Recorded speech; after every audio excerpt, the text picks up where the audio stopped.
కర్తారం దాతారం సర్వసంపదాం లోకాభిరామం శ్రీరామం భూయో భూయో నమామ్యహం. అందరికీ జై శ్రీరామ్. జై శ్రీరామ్. మన పుట్టాపహాడ్ గ్రామంలో చాలా సంవత్సరాలుగా శ్రీరామనవమి ఉత్సవాలు కళ్యాణం జరుగుతూ ఉంటుంది. ఇక్కడ రాముడు అంటే విశేషమైనటువంటి భక్తి భావన ఈ గ్రామంలోని ప్రజలందరికీ కూడా. కాబట్టి ప్రతి సంవత్సరం కూడా శ్రీరామనవమి ఉత్సవాలు మరి ఇక్కడ కోదండరామస్వామి ఆలయంలో కూడా కళ్యాణం జరుగుతూ ఉండేది. 1992లో ఈ గ్రామం నుంచి అయోధ్యకు కరసేవకులుగా ఈ గ్రామానికి చెందినటువంటి బంకిటి వీరారెడ్డి అన్న గారు మరియు జట్లపల్లి హనుమంత్ అన్న గారు మరియు కొత్తకాపు రామరెడ్డి గారు వెళ్ళడం జరిగింది. ఆ రోజుల్లో ఉన్నటువంటి పెద్ద మనుషులు అందరూ కూడా అన్నారు, మీరు అయోధ్యకు వెళ్ళొద్దు, ఇప్పుడు అక్కడ పరిస్థితి బాగలేదంట, వెళ్ళిన వాళ్ళు మళ్ళీ ఇక్కడికి వస్తారో రారో కూడా తెలియదు, కాబట్టి మీరు వెళ్ళొద్దు అని చెప్తే మేము వచ్చినా సరే మళ్ళీ తిరిగి పుట్టపాడుకు రాకపోయినా కూడా సరే, ప్రాణాలతో రాకపోయినా కూడా సరే మేము వెళ్తామని చెప్పి గట్టి పట్టుదలతో వెళ్ళారు.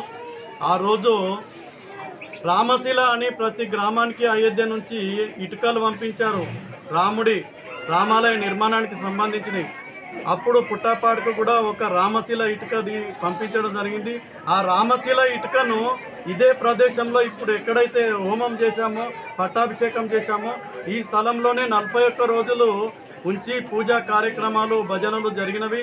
ఆ తర్వాత ఆ రామశిల ఇటుకను ట్రాక్టర్లో పెట్టి ఆ రథం పైన ఊరేగించి ఆ మండల కేంద్రానికి తీసుకొని వెళ్ళడం జరిగింది. వీళ్ళు వెళ్ళిన వాళ్ళు అక్కడ చాలా ఇబ్బంది పడ్డారు. ఈ ముగ్గురు కూడా పుట్టాపాడు గ్రామానికి చెందిన వాళ్ళు రైల్లో ప్రయాణిస్తుంటే ఎక్కడి వాళ్ళని అక్కడనే డబ్బల్లో నుంచి దింపేసి లక్నోలో కొంతమందిని, అలహాబాద్లో కొంతమందిని, పాట్నాలో కొంతమంది జైల్లో పెట్టేశారు. ఒక్కొక్కరిని ఒక్కొక్క దగ్గర పెట్టేశారు. ఆ తర్వాత ఒక్కొక్కరిని ఒక్కొక్కసారి వదిలిపెట్టారు. ఒకరు ముందు వచ్చారు, ఒకరు తర్వాత వచ్చారు, ఒకరు ఇంకా ఆలస్యంగా వచ్చారు. ఊర్లో ఉన్న వాళ్ళు అందరూ కూడా చాలా భయపడ్డారు, ఇంతకు వీళ్ళు ఎలా ఉన్నారు, క్షేమంగా ఉన్నారా లేదని. అలాంటి అయోధ్యతో సన్నిహితమైనటువంటి సంబంధం ఈ పుట్టపాడు గ్రామానికి ఉంది. ఇక్కడ రాముడు అంటే రాముని యొక్క కార్యక్రమాలు అంటే ఈ గ్రామంలో ఉన్న వాళ్ళందరికీ కూడా చాలా అభిమానం.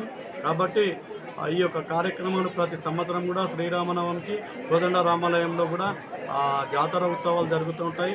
ఈ గ్రామంలోని ప్రజలే కాకుండా చుట్టుపక్కల గ్రామాల నుంచి కూడా, ప్రాంతాల నుంచి కూడా అందరూ వస్తూ ఉంటారు. అదేవిధంగా ఇక్కడ నుంచి ఈ దేశం సుభిక్షంగా ఉండాలి, రాముడే రాజుగా, రాముడే ప్రభుగా ఈ దేశంలోని ప్రజలందరూ కూడా క్షేమంగా ఉండాలి, మంచిగా వర్షాలు పండాలి, మంచిగా పంటలు పండాలి, అందరూ ఆయుర ఆరోగ్యాలతో సుఖ సంతోషాలతో ఉండాలని నేను ప్రార్థిస్తున్నాను. రామరాజ్యం ఎలా ఉండేదంటే రాముడి కాలంలో నెలకు 3 వర్షాలు పడేటువంటి, కరువులు లేవు, అతివృష్టి లేదు, వర్షాలు ఎక్కువ పడి పంటలు పాడయ్యేది లేదు. అదేవిధంగా అందరూ సుమంగళులే ఉండేవాళ్ళంట, అంటే ముత్తైదువలే ఉండేవాళ్ళంట. అందరూ భర్త లేనటువంటి స్త్రీలు లేరంట అప్పుడు రాముని కాలంలో. అదేవిధంగా రాముని కాలంలో పిల్లలు తల్లిదండ్రుల ముందు పోయేవాళ్ళు లేరట, తల్లిదండ్రుల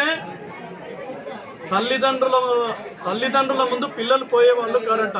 రాముని కాలంలో ఈ విధంగా రామరాజ్యం ఉండేదంట. మంచిగా వర్షాలు కురిచేవంట, మంచి పంటలు పండేటువంటి, ప్రజలందరూ కూడా ఆనందంగా సుఖంగా ఆ యొక్క రాముని కాలంలో జీవించారు.